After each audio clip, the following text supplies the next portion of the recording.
Hey guys, welcome back to my channel. Today I am doing a highly requested video. We're going to be showing you guys how to make farmhouse signs. I'm going to show you two different ways you could do this. One is from scratch using plywood, framing it out yourself, staining it, and I'm going to do a fun peel and stick wallpaper on it, which is a little bit of a twist. And then the other side, I'm going to show how to go to the hardware store, get the wood already cut for you, and show you how to paint it and make a stencil with the Cricut machine. I'll show you all the tips and tricks that I've used in making these signs. I've made a few throughout the last year or so, and it's really fun because you can personalize the size of the sign. You can make it as big or as small as you want. You can play around with the paint. And I actually started out making signs by taking old signs that I didn't use anymore from Hobby Lobby or Kirkland's and painting over them, and then just creating a new stencil for it, a whole new saying or word or design, whatever I felt like, and completely transforming the sign that I already had. But if you don't have a sign laying around that you want to change up, you can absolutely DIY a farmhouse inspired sign from scratch.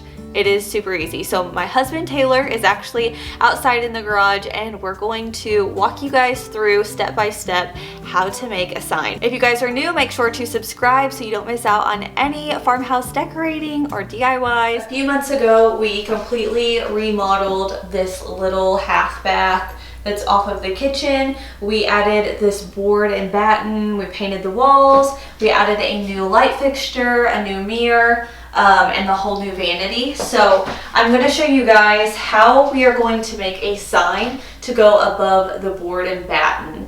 And I think it's going to be really fun. This one is going to be the wallpaper sign. So I'll show you what the wallpaper looks like. It's the same wallpaper that we used in the laundry room. I thought it would be a fun way to use up the leftover wallpaper on this wall without just sticking the wallpaper straight on the wall, if that makes sense. I think it'll just give it a much more finished look. So anyways, that's the sign that we're going to start with first. Here's the wallpaper that we're going to use. It is by Wall Blush, and like I mentioned, we used this in our laundry room and we just had a little bit left over. So we're going to use this for the first sign. What you're going to need is a 1/4 inch plywood. We can get the smooth kind. You'll also need two 8-foot pine 1x2s. And you're going to start out by cutting the 1x2s down. We're going to make two 4-foot boards. These are going to be for the long side of the sign. We're making a 2-foot by 4-foot sign to go above there. So we're going to use a chop saw, and we're going to cut a 45-degree angle at both ends of the board, and we're going to angle it as a V. That way all of the boards will fit perfectly together in a rectangle form. Next, you're going to measure and cut 4 feet from the inside corner. You want to make sure you cut from that first line. That way it all measures up whenever you are finished. You want to make sure that your 45-degree angles are making a V. So like this one's coming in, you want this one to come in. Yeah. Do that twice. We're going to repeat that process so you now have 2 boards. Now we're going to make the sides of the board, and we're going to get another 8-foot pine 1x2 and make 2-foot cuts. And then we're also going to angle the sides in as well. We actually ended up going with 23 3/4 inch. That way we had enough wiggle room for our wallpaper since it was 2 feet. Just in case we had any mess ups, it would just make it easier. So here are the cuts all ready to go. Now we're going to lay all of the pieces down and make sure they fit together with the angles, and this will give you a good idea of what the sign is going to look like as well. Now we're going to attach them together using a little bit of wood glue just to kind of hold it in place. You don't need much of this, and this is kind of optional as well. And then we're going to secure it with a staple gun.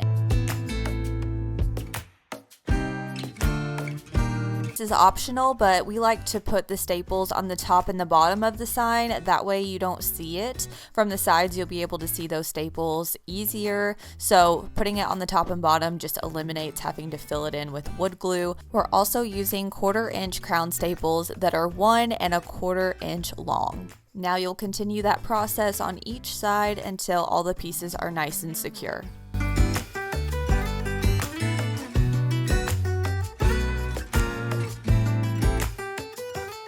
Once you're done, you can wipe off the excess glue. That way it doesn't dry and then mess up your plywood going in. Even just a little bit can really hinder that process. So now we're going to prep our 8 foot by 4 foot plywood, but we ended up cutting ours down from a previous project. So it was a 4 foot by 4 foot. And you're going to want to measure your border just to make sure that everything is even and you know exactly how big to make the plywood.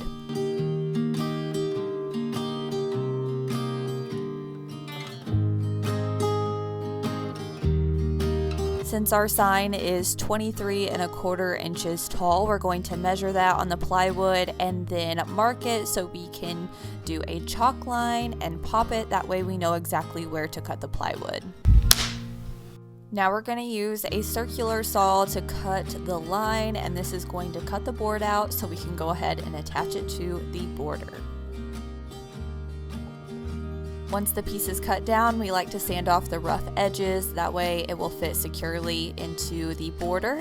But first we're going to make some backing support pieces. We're going to cut 3 23 1/4 inch long pieces of wood, and we're going to do a straight cut for this.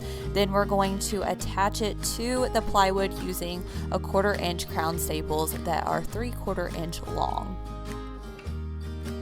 We're going to place one on either side and then also a support board in the middle of the sign. This will just keep it nice and secure and also from bowing.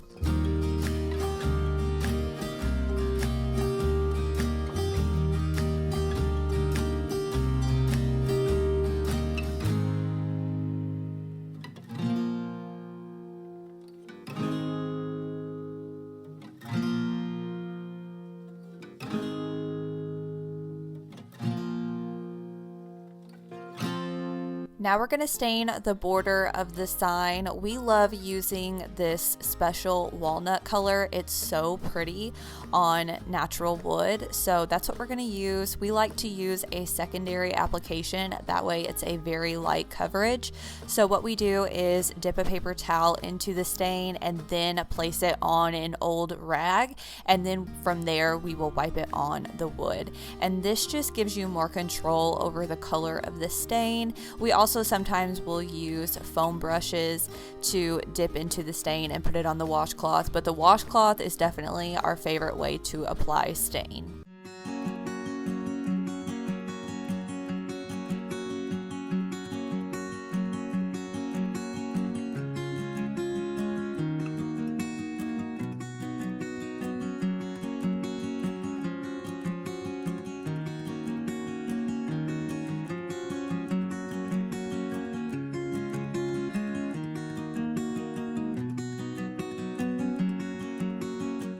If you find that you have some glue on top of your boards, you can always sand it down. That way the stain won't show those glue marks. And then once you have it all sanded off, you can just reapply the stain and it will look good as new.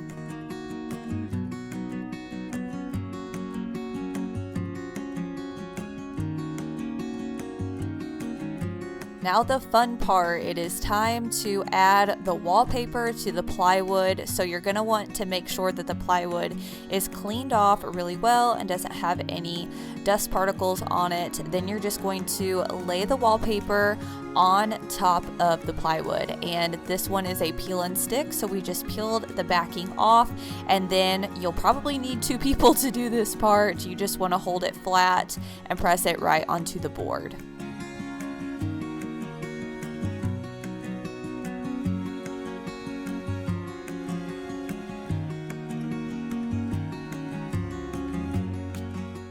Once it's on, you can cut off the excess wallpaper by just cutting around the border.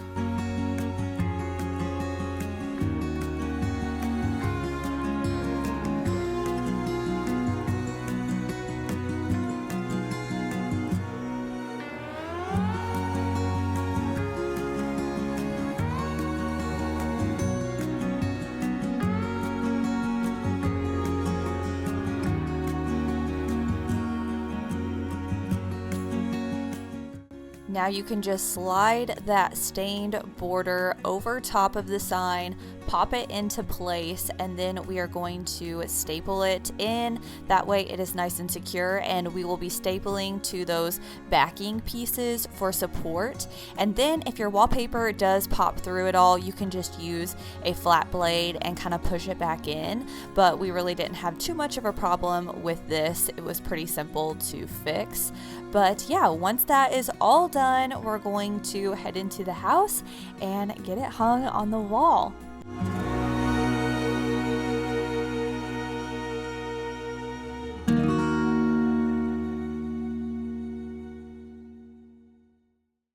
All right, let's get this bad boy up on the wall. I love how it's framed out. We could have just added the wallpaper to this little spot on the wall, but we didn't have enough. So this still gives a nice effect without having to completely wallpaper that area. So we're just going to measure where we're going to put the nails. And this one is so easy to attach to the wall because the nails will just sit right on this board. And so we're just going to put the nails right into the wall and hang the sign. So here it is. I am so excited about it. All right, the first sign is finished and I am obsessed. It looks like a piece of art, I think, and I'm just loving it. So let me take you guys into the bathroom where we put it and I'll show you what it looks like. And here it is. It fits perfectly above the board and batten. I also added this snake plant in the basket over here on the side. And I just love it so much. I think it just ties together so well. The stain color is so pretty. I love that special walnut, and I'm just so glad we were able to use the wallpaper.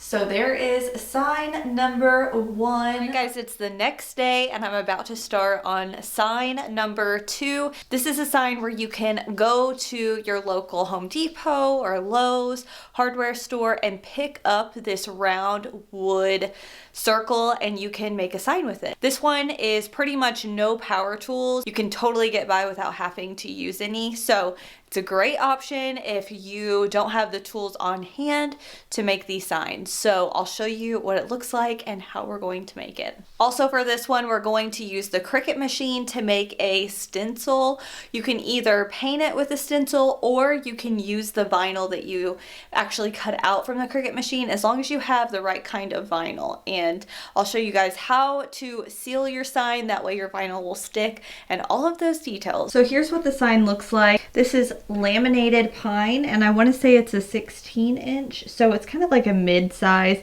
It's very heavy though. You can see it's a pretty thick one. I think these run under $10 for sure at Home Depot or Lowe's. I think I bought this one at Home Depot. So if I can find it, I'll link it down below, but they even have bigger ones. You can also get smaller ones from Amazon. All right, I'm going to lay this sign on a piece of cardboard. That way, after I get done staining it, I can take it outside and let it dry in the sun. You're going to need a wood stain and also a polyurethane. That way, the sign will stick to the board and not have any trouble. So first, I'm going to put some gloves on. You can stain, you can paint, you can do whatever you would like to the sign.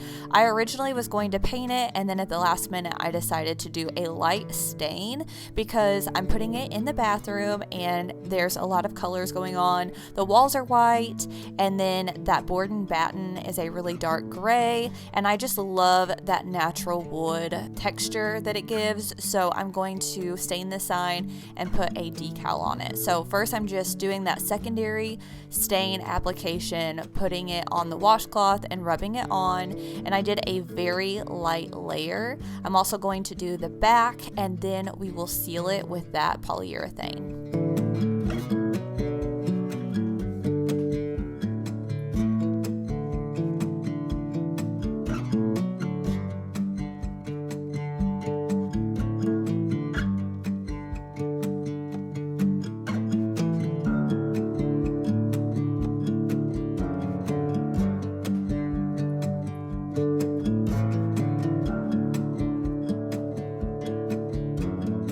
Now I'm heading into our spare bedroom to make the logo for the sign. I just ended up buying a design off of Etsy. I'll link it down below in case you guys are interested. And then I'm using my 12 by 12 mat with some removable vinyl. I like using removable for signs. That way I can change it out. I can take the vinyl off very easily and make a new sign if I like. So that is the plan. You can also do permanent if it's going to be outside, or if you know for sure that you're not going to change it out and you want it to stay. So once the design is cut, I am going to weed it out. And the only thing that I regret about this logo is I feel like it's a little too small for the circle. So keep that in mind if you are making one of these signs and you want the logo to be very large. You just have to make sure that you have the correct size mat for your Cricut machine. After I get done weeding it out, I'm going to use transfer tape to get the vinyl to the sign. So I'm just going to press it into the tape here. And I love this little tool by Cricut. It's like a scraper tool, and you can press the vinyl into the transfer tape, and then you could also use it to apply the vinyl to your sign. So I'm going to take the vinyl to the sign, and it's going to stick great because we put that polyurethane on there.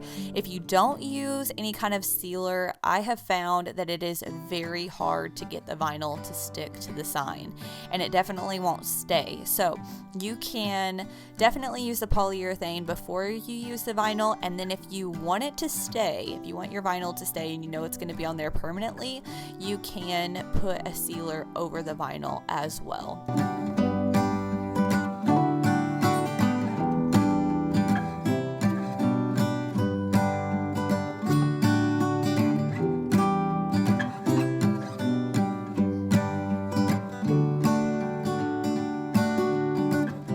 Now we're going to make a hole, that way we can attach this sign to the wall. It'll be a perfect little hole for a nail to set in. So I can't remember what this tool is called, maybe a miter? I don't know, I can't remember exactly, but it just makes a little hole, that way we can attach it to the wall. But here's what the sign looks like. Like I said, I wish the logo was a little bit larger, but I don't mind it.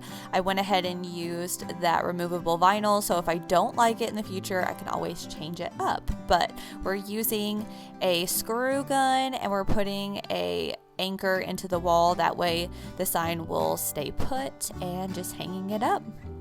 So here is the finished product. I love it. I love that raw wood and the texture that it gives, and I think these signs just really bring this bathroom to life.